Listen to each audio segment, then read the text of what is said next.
sisi wanadamu ni mavuno ya Bwana. Hata wewe ambao unaniangalia sasa ni vuno la Mungu. Wewe ni mavuno ya Mungu. Na kama wewe ni mavuno, basi anayekuvuna ndiye aliyekupanda. Amekupanda kwenye hii dunia. Maandiko matakatifu kwenye kitabu kile cha Ufunuo sura ile ya 14. Tuanzia mstari wa 14, baada hapo nitarudi mstari wa 13. Biblia inasema, kisha nikaona natazama wingu jeupe, na juu ya wingu hilo ameketi mmoja mfano wa mwanadamu, mwenye taji ya dhahabu juu ya kichwa chake, na katika mkono wake mundu mkali. Na malaika mwingine akatoka katika hekalu akimlilia kwa sauti kuu yeye aliyekuwa ameketi juu ya lile wingu, tia mundu wako ukavune, kwa kuwa saa ya kuvuna imekuja, kwa kuwa mavuno ya nchi yamekomaa. 16.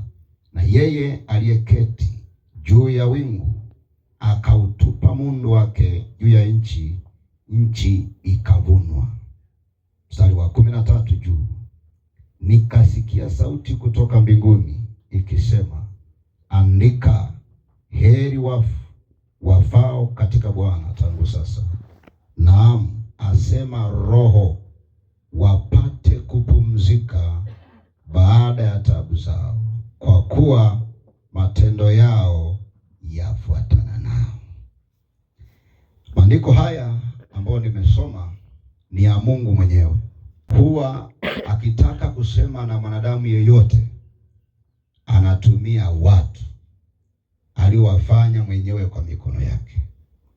Na mtu ambaye alitumiwa hapa alikuwa ni Yohana mtume. Huyu mtume yeye alionana na Yesu uso kwa uso. Na Biblia inatuambia huyu mtume ndiye aliyekuwa rafiki wa karibu wa Yesu kuliko mtume yeyote. Na ndiye aliyeweza kumpa mpaka majukumu wakati Yesu anaitoa roho yake pale msalabani. Akamwambia, mama yangu huyu Mariamu na kukabidhi wewe umtunze. Ni mtume ambaye aliaminika na aliaminiwa na alijiaminisha pia mbele za Mungu. Lakini huyu mtume pia alipitia shida nyingi sana kwenye utumishi wake. Wakati wa kuhubiri Injili aliteswa sana na falme za Kirumi. Biblia inatuonyesha kwamba ashawahi kuchunwa ngozi, tena akatupwa kwenye pipa la mafuta ambalo linachemka, na akatoka na akawa salama kwa uwezo wa Mungu, na ile ngozi karudi. Wakati mwingine historia inaonyesha kwamba huyu mtume aliandika hizo habari ambazo nimesoma hapa, alitupwa kwenye kisiwa cha Patmo kwenye wanyama wakali, na huko ndiko alikotokewa na Mungu. Maandiko yanasema Roho wa Mungu anena haya. Alitokewa na Mungu, akaandika yote na aliona yote wazi wazi. Lakini bado kwa matendo makuu ya Mungu huyu mtume akatoka kwenye kisiwa cha Patmo. Bado hapo tunaona huyu mtume pia aliandika hizi habari. Wakati anaendelea kuhubiri Injili, wamejaribu kumuua, imeshindikana, walikata mikono yake. Sasa wengine wao wanasema ni mkono mmoja, ilikuwa ni mikono miwili. Wakakata mikono yake yote. Huo mmoja ndio upo mpaka leo, lakini mikono ikaota tena. Waanze kuona sasa maajabu ambayo yapo kwenye dunia hii. Na ndio huyo ambaye ilishindikana kumuua alikuja kufa kwa kifo chake mwenyewe, ukiacha mitume wengine wote. Sasa hizi habari ambazo ninakupa ni habari za uhakika. Aliyeandika ni mtu wa uhakika, aliyepitia changamoto ambazo ziko wazi, ziko dhahiri. Najaribu kuondoa wazo la kwamba yamkini ni mwanadamu wa kawaida amesema. Hakusema kwa akili yake. Ni Mungu alimwambia nena haya. Ni Mungu alimwambia andika haya. Yuko duniani na yuko mbinguni. Anaona vilivyopo duniani na anaona vilivyopo mbinguni. anaona mambo yaliyopita, anaona mambo yaliyopo, anaona na mambo yajayo, akayaandika haya. Maandiko anasema Roho anena wazi. Nimesema sisi ni mavuno ya Bwana. Maandiko anasema akatokewa malaika anaongea na Mungu, anasema sasa nimeona mundu yako. Mundu ni aina ya upanga ambao unakuwa umepinda. Kazi yake ni kufyeka majani. Kazi yake ilikuwa nafyeka yale matita ya ngano. Anasema nimeiona hiyo. Mungu anamwambia hii imeandaliwa kwa ajili ya wanadamu niliyowapanda pale duniani.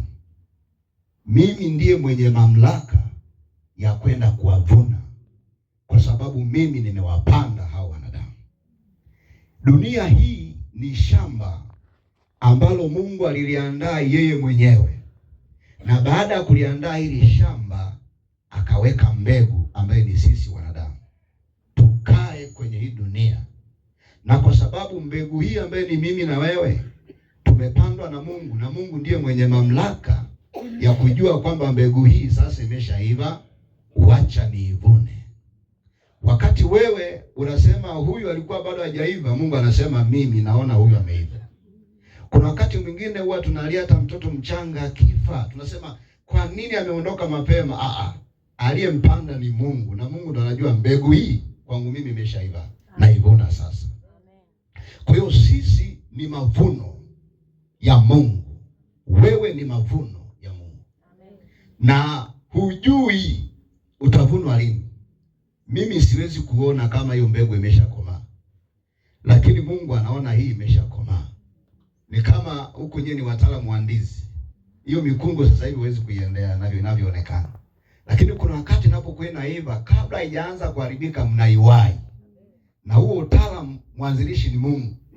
Mungu ndio huwa anajua namna ya kuwai, kwamba huyu kabla hajaharibika, kabla hajaoza, ngoja ni muwai. Mama huyu ambaye tunamuona hapa, Mungu amemwai kabla hajaanza kuharibika. Kajua kabisa huu mkungu umeshaiva. Wewe ulitamani uendelee. Mungu akikuangalia kwenye ufahamu wako, anaona wewe ulitaka huyu mama aharibike aoze. Mimi nilishajua kwamba kwa wakati huu ni sahihi kumvuna, ili arudi nifanye fellowship naye huko mbinguni.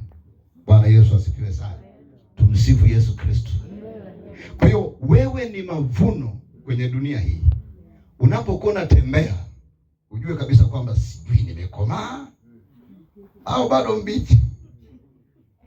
Yaani ukae uanze kutafakari hilo. Mimi wakati naacha vyote vya kidunia vile vya ujana, nilikuwa na wazo hilo kwamba hivi ninavyotembea ndo tayari nimeshakomaa au bado. Kwa hiyo ukiwa na wazo hilo utakuwa unaishi maisha ya tahadhari, kwa sababu kuna wengine wanavunwa wakiwa kwenye gari wanaendesha, anavunwa. Kuna mwingine anavunwa akiwa kwenye ndege, na Mungu anamwahi. Wewe unasema kwa nini alivunwa hapa? Hakutaka haribike ule mkungu, usidondoke ndizi zikaharibika. Alitaka mwai mapema. Kuna mwingine anavunwa, wewe unasubiria mpaka aumwe. Mungu anasema hiyo ni akili yako. Mimi ninajua namna ya kuvuna mtu aliyekomaa tayari. Kwa hiyo mavuno ya Mungu hayaangalii umri wako wewe au tafsiri yako wewe. Ni yeye vile atakavyo. Ndio maana maandiko yanasema Roho anena. Tunaondolewa sisi wanadamu matakwa yetu, tunaweka nafasi ya Mungu. Mtu anapokuwa na kufa, aidha kwa kifo chochote, kama roho imekubalika kuondoka, ni Mungu amepokea, hata kama aliuawa. Ndio maana Biblia inasema kwenye kitabu cha Ayubu kwamba anamwambia shetani kwamba fanya vyote, lakini roho yake au uhai wake usiuguse, kuonyesha kwamba mwenye mamlaka ya uhai wako wewe unanisikiliza ni Mungu mwenyewe. Na ndio maana nimekuonyesha habari ya Yohana, ambaye kwa sababu mwenye mamlaka wa kuondoa ile roho alikuwa ni Mungu. Mungu hakuruhusu mtu aliyetupwa kwenye pipa linalochemka na hajafa, ngozi imechunika inarudi, mikono inakatwa na inaota tena.